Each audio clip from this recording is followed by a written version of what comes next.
Today, we are going to unbox a hardtail mountain bike. Tools needed for assembly include a Phillips head screwdriver, a box cutter, cable cutters or scissors, torque wrench, 4mm, 5mm and 6mm Allen keys, and a pedal wrench. This video applies to assembling GT Aggressor Pro and Laguna Pro hardtail mountain bikes. Hey, Brendan! Let's get started. Locate the zip strip tabs located at the top center of the box. Pull both zip strip tabs in their respective directions, then open and remove the box top. Remove the whole bike from the box and set it down in front of the box. Remove the smaller box of parts from the bike box and set it aside for now. Lift the bike and set it down on top of the box. Snip off the straps holding down the front tire. You can throw the straps away.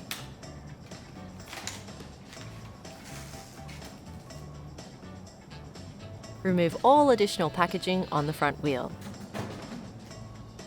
Now, remove the rest of the packaging attached to the bicycle.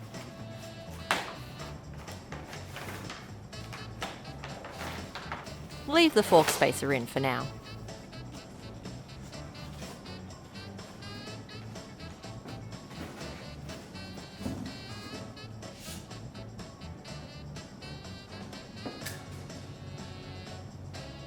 Lift the bicycle off the box and set it onto the ground, standing up straight.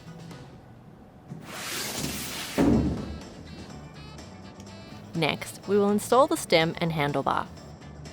Use a 5mm hex wrench to remove the single bolt on the stem top cap.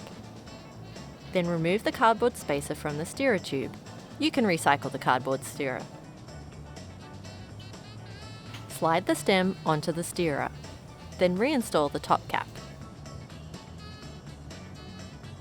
Tighten the 5mm bolt so it's snug, but not so tight that the stem doesn't turn smoothly. You don't want to over-tighten this bolt, as it only holds the bearings in adjustment. Ensure that the brake and the shifter cables wrap around the frame in the correct manner. You don't want any kinks or twists.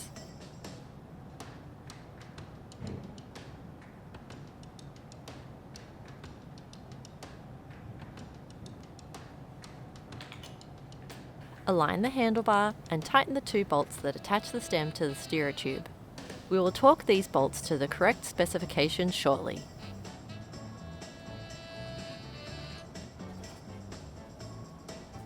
Inside the small box, you'll find the owner's manual, parts essential for assembly, other small parts, and component documentation. When you finish assembling the bike, but before you ride, please make sure that you read the entire owner's manual.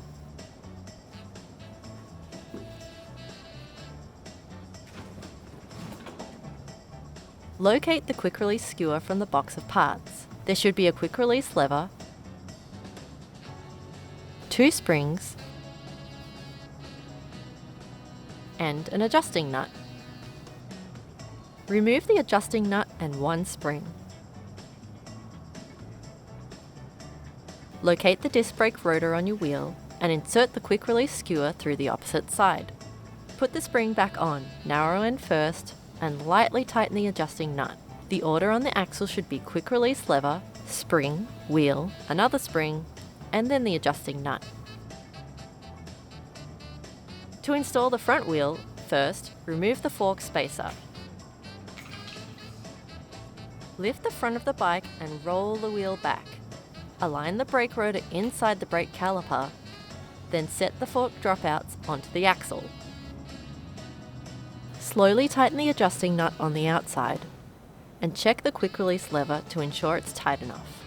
If it's too loose, open it back up, tighten up the nut some more, and then close the quick release lever. The quick release is properly tight when it requires a lot of effort to close the lever, and the lever leaves a mark on your hand. Verify the tire is centered within the fork. Next, we will install the front brake cable and housing. But before we do, let's familiarize ourselves with the parts of the front brake. The brake levers, housing, caliper, and cable. Ensure the brake housing is firmly seated into the brake lever as well as the caliper.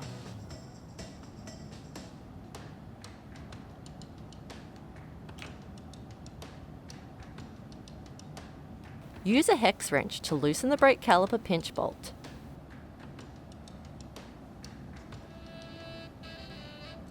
Insert the cable and pull it tight.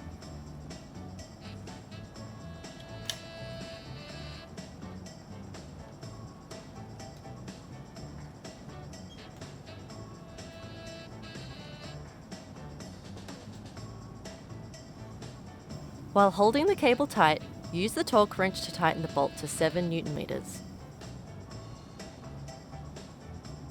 Squeeze the front brake lever several times, then hold the lever tight.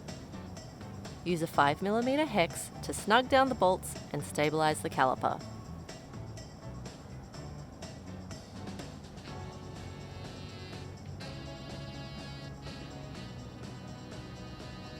Use the torque wrench to tighten both caliper bolts to 9 Nm.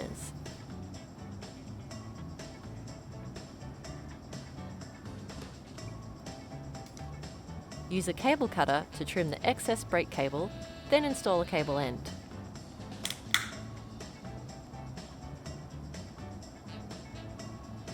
Carefully crimp the cable end with the cable cutter.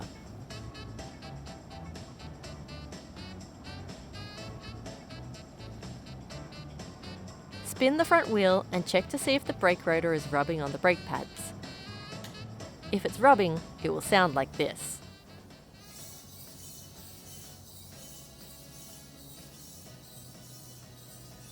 To adjust the front brake, use the 5mm hex wrench to adjust the brake pad within the caliper. Turn it 1 to 2 clicks counterclockwise, then spin the wheel. There should be no noise. Pedals may or may not be included in your bike's build. Regardless, install your preferred pedal as follows. Find the pedal with the L on it. Insert it into the left, non-drive side hole in the crank. Then slowly tighten it with your fingers. Screw the pedals in the direction of the front wheel.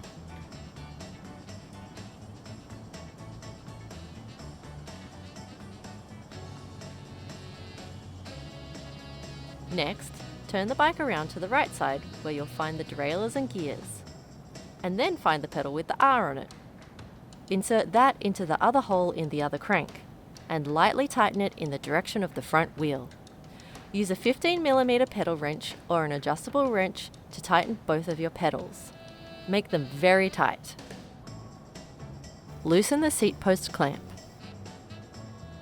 On the seat post, locate the minimum insertion mark.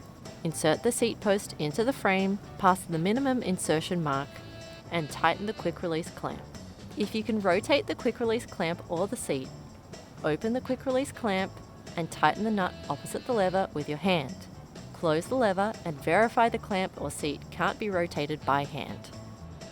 Loosen the 4 bolts that secure the handlebar, just enough so the handlebar can move within the stem. Center the handlebar in the stem using the markings on the bar, then roll the handlebar into a comfortable position with the brake levers lower than the handlebar and the gear indicators clearly visible in a seated position. Use the 4mm hex wrench to tighten the stem and handlebar bolts in a crisscross pattern.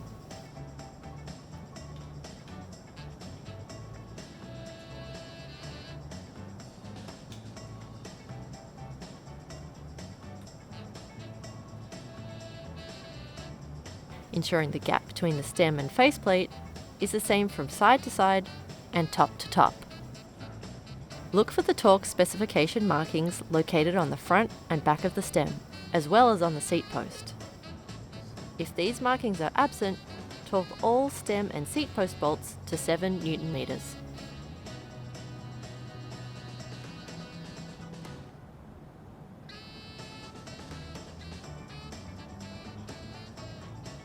Verify the handlebar and front wheel are aligned. If necessary, loosen the stem bolts, move the handlebar into alignment with the wheel, then tighten the stem bolts to the specified torque.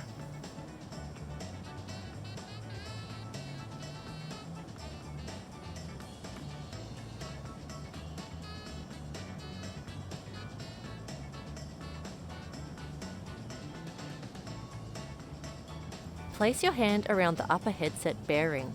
While holding the front brake, rock the bike back and forth, noting if there is any movement front to back in the bearing assembly. Use a pick or small hex wrench to remove the C-clips from the cable guides on the top tube and the down tube. Insert each cable into the appropriate guide and reinstall the C-clips to retain the cables.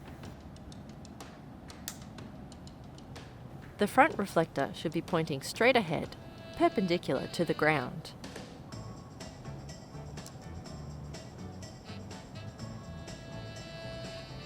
The rear reflector must be pointing straight back. Tighten both reflectors with a screwdriver.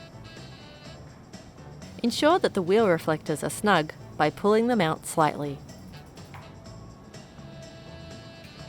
The proper height of your bicycle seat is about where your hip is. Loosen the quick release collar, pull the saddle up or down, and then tighten it back up. Sit on the bike, holding the brakes to ensure it doesn't move. When your leg is fully extended, it should have a slight bend in it. Straddle the front wheel and try to twist the bars back and forth to make sure they don't twist. Attempt to roll the bars back and forward to make sure they don't move. Vigorously twist that saddle back and forth to ensure it doesn't move while you're riding. Ensure that the brakes are working by rolling back and forth slightly, then squeezing the brake levers to make sure they grip. Check the brakes to ensure the levers don't pull back too far. There should be a gap between the lever and grip with the brake applied. Slightly bounce on the bike to check the tyre pressure. Inflate the tyres to the manufacturer's recommended pressure, which is marked on the tyre sidewall. Now, get out there and shred it.